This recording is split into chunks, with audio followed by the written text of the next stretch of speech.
त्यांनी पेटवली क्रांतीची मशाल, म्हणून स्वराज्याचं स्वप्न साकार झालं. स्वाभिमानाचं स्फुल्लिंग चेतवलं गेलं आणि स्वातंत्र्याचा ध्वज दिमाखात फडकू लागला. पण हा झाला इतिहास. आता पुन्हा वेळ आली इतिहासाची पुनरावृत्ती करण्याची.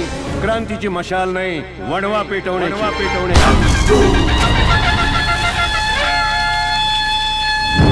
स्वातंत्र्य मिळून 65 झाली, तरी अजून तुम्ही लोकांना अन्न, वस्त्र, निवारा देऊ शकत नाही. मी इतिहास घडवणार.